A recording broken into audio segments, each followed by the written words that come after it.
Bienvenue pour cette nouvelle séquence des paroles de la vie éternelle avec Marc Joseph. Nous sommes aujourd'hui le 11 août 2023. Encore un jour de grâce avec Jésus-Christ. Un jour de bénédiction.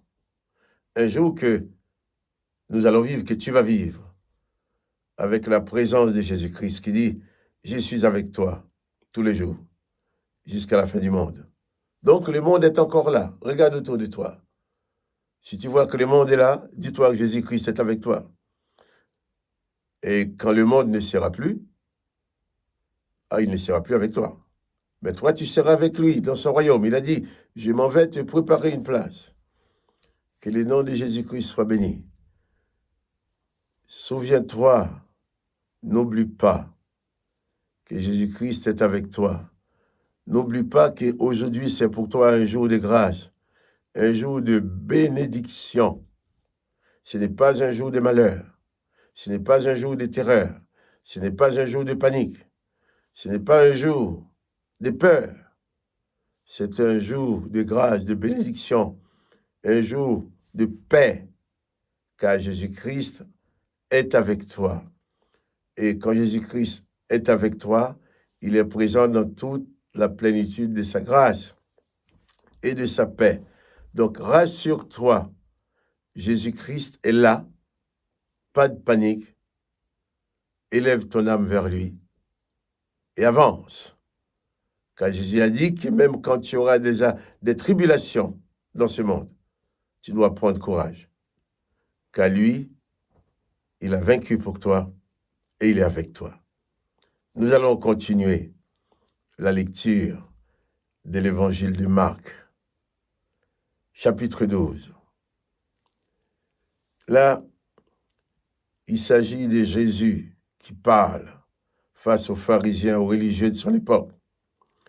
Jésus leur explique que même s'il veut rejeter sa présence, ils veulent rejeter Jésus, mais Jésus demeure la pierre principale de la vie.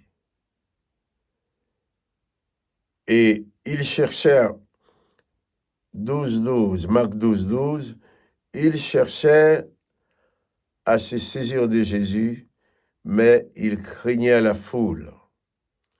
Ils avaient compris que c'était pour eux que Jésus avait dit cette parabole. Et ils le quittèrent et s'en allèrent. Voilà. Tous ces gens-là qui ne voulaient pas de Jésus, qui étaient enfermés dans leur religion, sans Jésus-Christ, ils voulaient se saisir de Jésus pour les faire périr, parce qu'ils avaient compris que Jésus avait parlé pour eux. Jésus apporte les paroles de la vie éternelle. Il enseigne. Il utilise des paraboles pour aider les gens à comprendre. Mais quand les gens sont vraiment endurcis, ils endurcissent leur cœur. Ils ne veulent pas écouter. Ils ne veulent pas recevoir la parole. Ils préfèrent même tuer, maltraiter, malmener celui qui annonce la parole. Car aujourd'hui, dans notre monde, il y a beaucoup de gens qui sont en prison parce qu'ils ont prêché l'évangile. Il y a beaucoup de gens qui sont maltraités, torturés pour pouvoir prêcher l'évangile. Dans nos pays, en Europe, on ne va pas en prison parce qu'on a prêché. On n'est pas torturé parce qu'on a prêché. Mais il y a quand même ce rejet de l'évangile, ce rejet de la parole. Tout est fait pour non seulement rejeter l'évangile de Jésus-Christ, mais pour empêcher les gens d'y croire. Et Jésus-Christ demeure. Comme j'ai dit hier, on peut le combattre, on peut le rejeter, mais il demeure. Même quand on l'a tué, ceux qui l'ont crucifié disaient, bon, on a fini avec lui, on l'a tué, on l'a eu, c'est fini. Et Jésus va dire, tout est accompli. Même la mort n'a pas pu avoir la victoire sur Jésus-Christ. Et c'est Jésus-Christ qui te dit, je suis avec toi tous les jours, jusqu'à la fin du monde. Ne sois pas comme ceux qui cherchent à faire périr ceux qui parlent de Jésus, qui cherchent tout simplement à contester. C'est vrai. Je me rappelle, j'étais dans un pays où j'étais tout jeune évangéliste. Quand on m'a amené, c'était à Guadeloupe, à Cap-Esther. Il y a un pasteur qui m'avait accompagné là-bas pour prêcher. Quand j'ai fini de prêcher, ça faisait à peine 3 jours que j'étais arrivé dans le pays. Quand j'ai fini de prêcher, un grand monsieur costaud qui arrive, il m'a pris par les 2 petits cols de ma veste, là, il m'a soulevé. Comme ça, il m'a secoué pour me dire, tu es venu de ton pays, tu viens mettre ta bouche dans mes affaires, tu as parlé de moi, et quand tu as parlé de moi, tu m'as montré des droits, tous les gens ont vu que c'est pour moi que tu parlais, tu as raconté ma vie devant tout le monde. Et moi, j'ai trembloté avec mes petits pieds qui pédalaient, mes petits pieds qui étaient hors sol, hein. Mais oui, et puis, il dit, cet homme, il ne vous connaît pas. Excusez-moi. Je lui dis, je ne vous connais pas. Il dit, oui, mais tu as parlé de moi. Souvent, les gens se mettent en colère parce qu'ils sont touchés par la parole de Dieu. Nous devons faire attention lorsque c'est les paroles de l'Évangile qui sont prononcées. Si cette parole touche un point de nos vies, ce n'est pas une menace, ce n'est pas une accusation. Il faut la prendre plutôt comme une révélation de Dieu pour toi, une révélation d'amour de Dieu pour toi, pour te permettre de comprendre ce qui se passe en toi,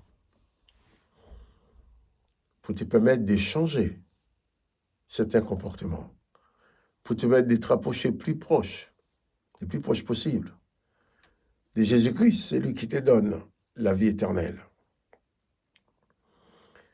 Il ne faut pas te fâcher contre celui qui te parle de l'Évangile. Si quelqu'un vient même t'exhorter dans le nom de Jésus-Christ, il faut l'accepter. Et ces gens-là, ils étaient en colère. Ils voulaient se saisir de Jésus pour le maltraiter, pour le tuer. Mais ils craignaient la foule. Alors ils ne l'ont pas fait. Ils l'ont quitté. Les textes ont dit, et ils quittèrent.